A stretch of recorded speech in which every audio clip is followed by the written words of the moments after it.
স্বাগত ৩ মিনিটে খবরে। অমর একুশে বইমেলা উদ্বোধন করলেন অন্তর্বর্তী সরকারের প্রধান উপদেষ্টা ডক্টর মোহাম্মদ ইউনূস। শনিবার বিকেলে বাংলা একাডেমি প্রাঙ্গণে ঐতিহ্যবাহী এই বইমেলা তিনি উদ্বোধন করেন।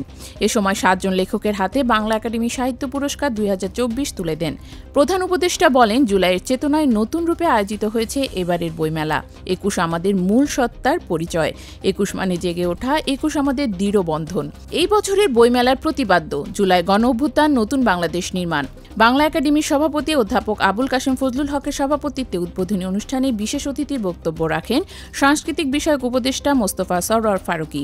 স্বাগত বক্তব্য রাখেন বাংলা একাডেমির মহাপরিচালক মোহাম্মদ আজম। বইমেলায় অংশগ্রহণকারী ৭০৮টি প্রকাশকের মধ্যে ৯৯টি স্টল বাংলা একাডেমি প্রাঙ্গণে, ৬০৯টি স্টল সোহরাওয়ার্দী উদ্যানে রয়েছে।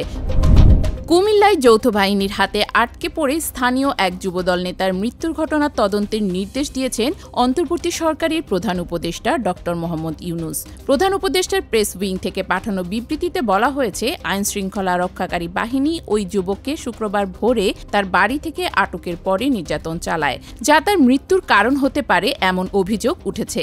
জাতীয় জীবনের প্রতিটি ক্ষেত্রে মানবাধিকার রক্ষা করা এ সরকারের অন্যতম প্রধান লক্ষ্য বলে বিবৃতিতে উল্লেখ করা হয়। আন্তঃবাহিনী জনসংযোগ পরিদপ্তর জানিয়েছেন, কুমিল্লা যৌথ বাহিনীর অভিযানে আটক ব্যক্তির মৃত্যুর ঘটনায় একজন ক্যাম্প কমান্ডারকে প্রত্যাহার করা হয়েছে। বিজ্ঞপ্তিতে আরও বলা হয়, মৃত্যুর সঠিক কারণ উদ্ঘাটনের জন্য একটি উচ্চপদস্থ তদন্ত কমিটি গঠন করা হয়েছে। তদন্তে দোষী সাব্যস্ত ব্যক্তিদের বিরুদ্ধে সেনা আইন অনুযায়ী যথাযথ ব্যবস্থা গ্রহণ করা হবে। রাজধানীর সরকারি তিতুমীর কলেজকে স্বতন্ত্র বিশ্ববিদ্যালয় হিসেবে ঘোষণার দাবিতে আমরণ অনশন করছেন কিছু শিক্ষার্থী। শনিবার বিকাল ৪টার মধ্যে তিতুমীর বিশ্ববিদ্যালয় গঠন সম্পর্কিত ৭ দফা দাবি পূরণ না হলে অনির্দিষ্টকালের জন্য ঢাকা উত্তর সিটি কর্পোরেশনের আওতাধীন এলাকায় ব্যারিকেড কর্মসূচি শুরুর ঘোষণাও দিয়েছেন তারা। তিতুমীর কলেজকে বিশ্ববিদ্যালয়ে রূপান্তরের দাবিতে বেশ কিছুদিন ধরে আন্দোলন করছেন শিক্ষার্থীরা। শিক্ষা মন্ত্রণালয় অবশ্য জানিয়েছে, তিতুমীর কলেজের বিষয়টি সরকারের বিশেষ বিবেচনায় আছে। এ নিয়ে জনদুর্ভোগ হয় এমন কর্মসূচি থেকে বিরত থাকার জন্য আন্দোলনকারীদের প্রতি সরকার আহ্বান জানিয়েছেন।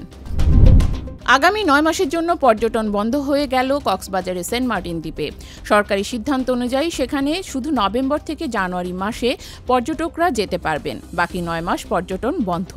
স্থানীয় প্রশাসন বলছে, ১ ফেব্রুয়ারি থেকে কোনো পর্যটকবাহী জাহাজ সেন্ট মার্টিনে যেতে পারবে না। এর আগে প্রতি বছর ১ অক্টোবর থেকে ৩১ মার্চ পর্যন্ত সেন্ট মার্টিনে পর্যটক যেতে পারতেন, কিন্তু অন্তর্বর্তী সরকার দায়িত্ব নেবার পরে সেন্ট মার্টিনের পরিবেশ রক্ষার কারণ দেখিয়ে সেখানে পর্যটন নিয়ন্ত্রণ আরোপ করে। স্থানীয় বাসিন্দারা সরকারের এই সিদ্ধান্তের বিরুদ্ধে শুরু থেকেই আন্দোলন করে আসছেন। তাদের অভিযোগ, ২-৩ মাসের উপার্জন দিয়ে সারা বছর সংসার চালানো কঠিন হবে, কেননা সেন্ট মার্টিনের অধিকাংশ মানুষই এখনও পর্যটনের ওপর নির্ভরশীল। ওয়েস্ট ইন্ডিজের বিপক্ষে ওয়ানডে সিরিজ হারের পর এবার টি-20 ধবলধোলায় হল বাংলাদেশের মেয়েরা।